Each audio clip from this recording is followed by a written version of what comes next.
Welcome, traveler, to my realm of nightmares. Allow me to be your personal assistant in my realm. Come in, take a seat, get comfortable, for when you step into my realm, there's no stepping out.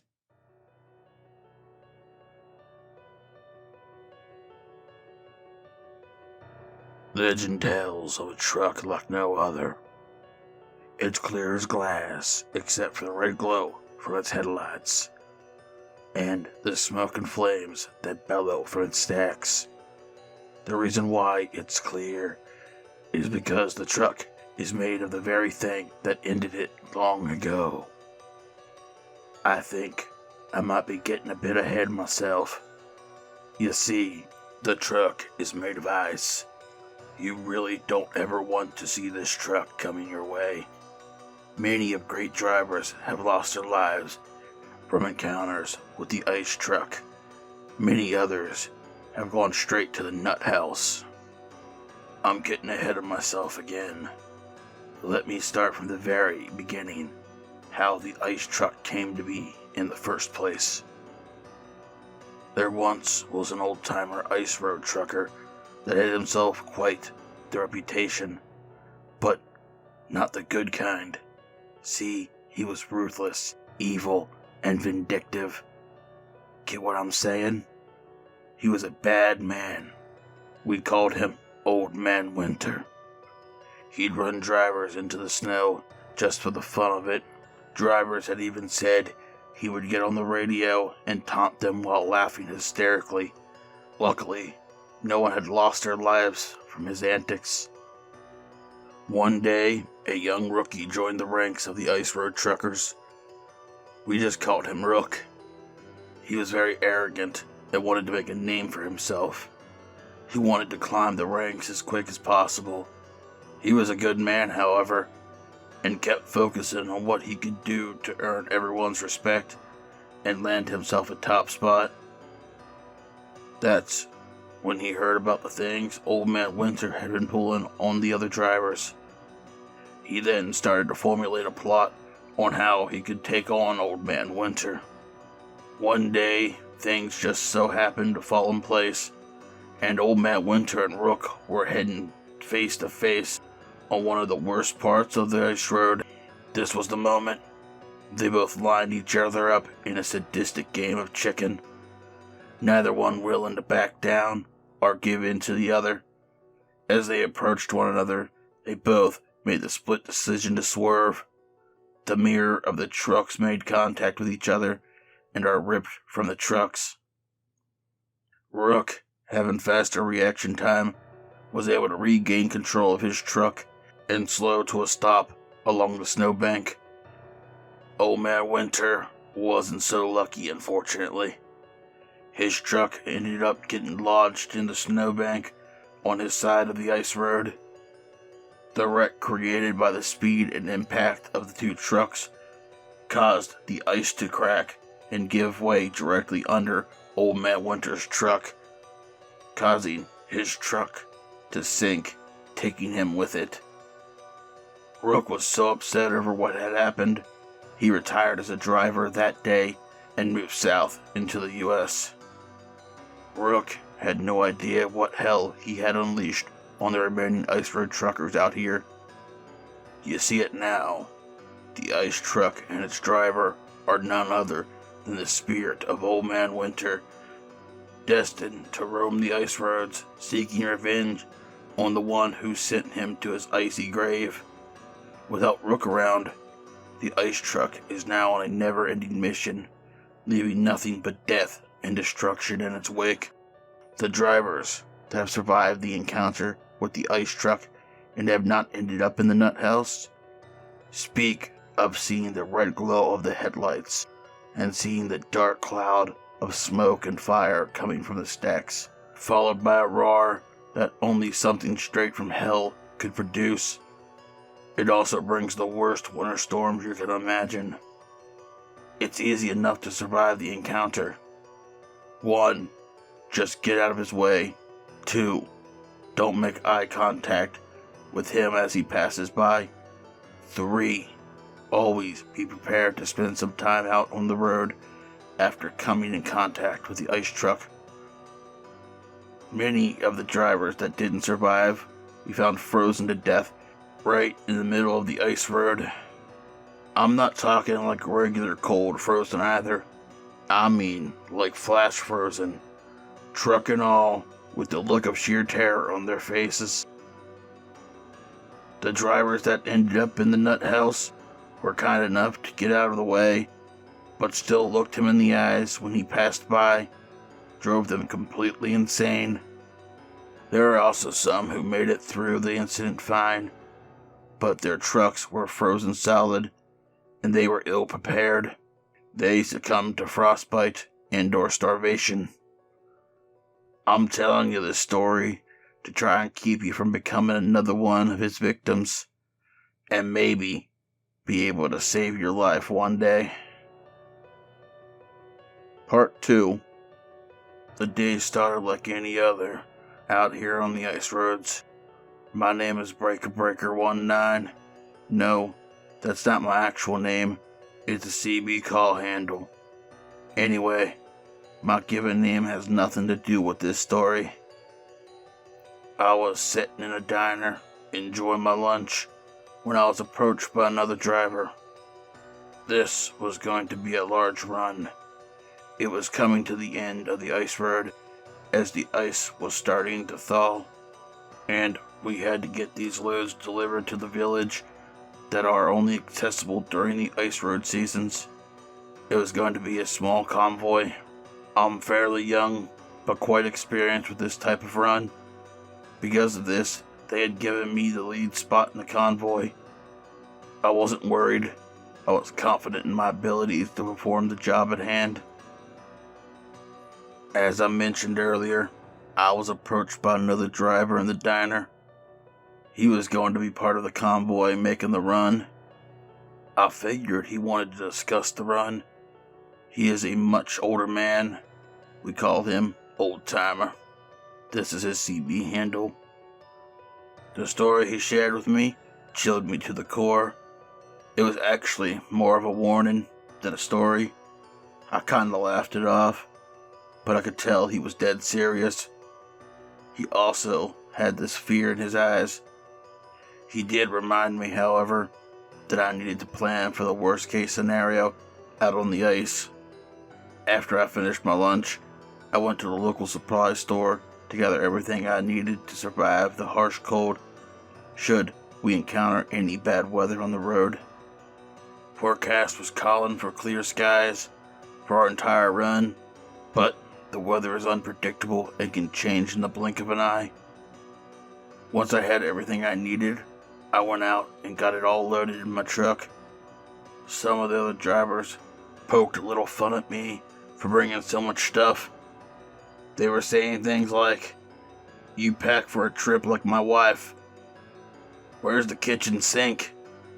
I'm pretty sure it's in there somewhere too. What exactly do you think to be doing out there? And watch out, boys, don't follow too close to him now. All that gear will sink his truck as soon as he hits the ice." They all have a good laugh and carry on getting themselves ready for the run. Old Timer didn't even crack a smile. He just winked and gave me 2 thumbs up before turning to leave. We now have all of our trucks in line and are ready to head out. We start with a drive through town until we reach the ice roads.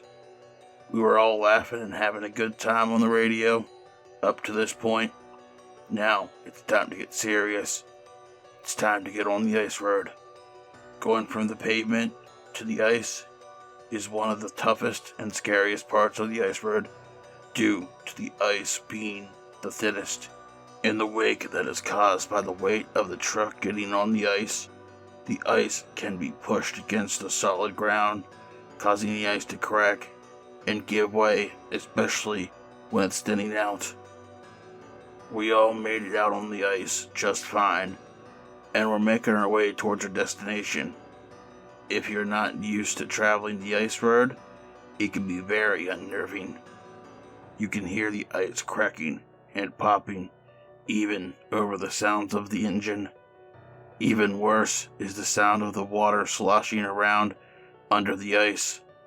At this point, the ice has melted so much in the heat of the day that the ice is barely visible under the water.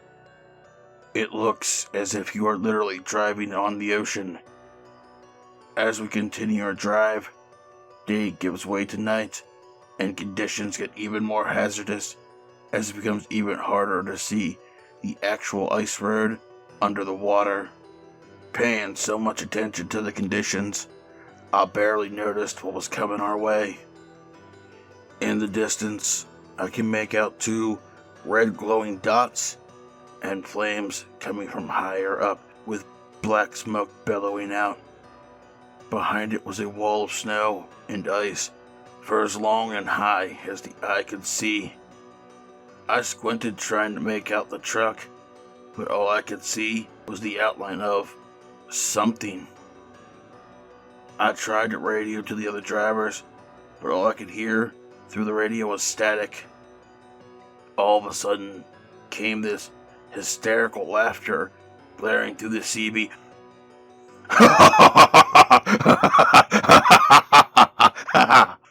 At this moment, ice started forming all over my radio. It was at this point that I remembered what Old Timer was telling me back at the diner. Everything seemed like it slowed down. What was over and done with in a matter of minutes seemed like it had been hours. I got my truck pulled over as far as I could and hunkered down with my hood over my head. I could hear that hellish roar of the truck's engine as it didn't even slow down to blow past us. I was hoping that all the other guys were doing the same. I feel something slam into my front of my truck with so much force that it jolts me forward. If I wasn't still wearing my seatbelt, it would have thrown me through the windshield. I realized that this was the force of the storm that was following the truck. The snow and ice was about 4 inches thick, covering my entire truck. Luckily, my engine was still running, and I had picked up a military-style shovel from the supply store. I managed to dig my way out of my truck through the now open window. The sight was horrific. Only Old Timer and I were able to get off to the side of the road. All the other trucks were frozen in the middle of the ice road. I checked on Old Timer first, as his truck was directly behind mine. That's why he was also able to move over in time, and I figured he knew what was coming our way when he heard the laughter that came through the radio. Old Timer seemed to be no worse for wear. Although his truck wasn't able to start, we still had mine. We eventually got to all the trucks in our convoy. There were no other survivors. They had all been flash frozen, just as Old Timer described in his story. We managed to dig my truck out enough to get it moving again. It was tragic what happened to all the other drivers. So many good men gone in a flash. I did feel blessed that Old Timer and I had survived, however. I helped him gather all his belongings and transfer them to my rig. We contacted the authorities and let them know the situation. Old Timer and I were now tasked with getting all the loads delivered using one truck. The rescue team was sending out plows to clear the road, and we're going to remove all the other trucks minus the trailers. They were clearing a special pull-off to place the trailers in until we could get back to them. The storm did manage to make the ice road a lot more sturdy for a little longer, so we did have a little extra time to get the freight delivered. I noticed some changes starting to come over Old Timer with every delivery we made. And it's sad to say, but once everything was all said and done, he ended up in the nut house. He told me just before he became too far gone that he ignored one of his own rules. and he looked Old Man Winter in his eyes as he passed by. Old Timer had told me he could see the souls of all the past drivers that Old Man Winter had taken out on the ice road. I've never looked Old Man Winter in his eyes, but I've noticed some changes slowly coming over me as time goes by. I still pay a visit to Old Timer every so often, although it's not as often as I'd like, because now, as soon as I walk in his room, he takes one look at me and completely loses it. The changes I've been experiencing, however, I believe are coming from the utter disrespect of this younger generation. I've tried explaining the legend of the ice truck to them, and they just ridicule me, call me an old coot. I'm starting to get stressed more and more. I'm just pissed all the time. I honestly don't know what's coming over me. They've even gone as far as changing my CB handle to Old Man Winter. I swear I'm going to start running them into the snowbanks and taunting them over the radio like a real psycho as I pass them. Yes, that sounds like so much fun. And I've got something really special planned for the new guy, that little irritating prick. What's his CB handle again? Oh, yeah, Rook. He's gonna get what's coming to him in a big way.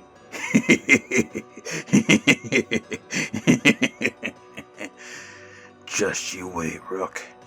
Just you wait.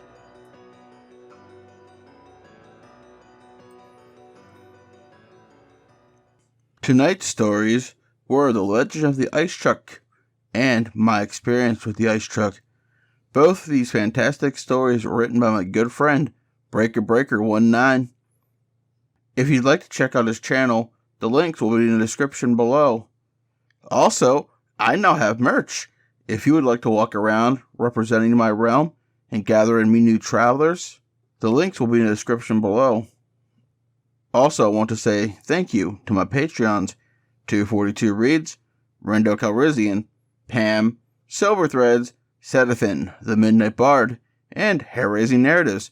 If you'd like to join these lovely travelers by the light of my fire, you can do so by becoming a Patreon.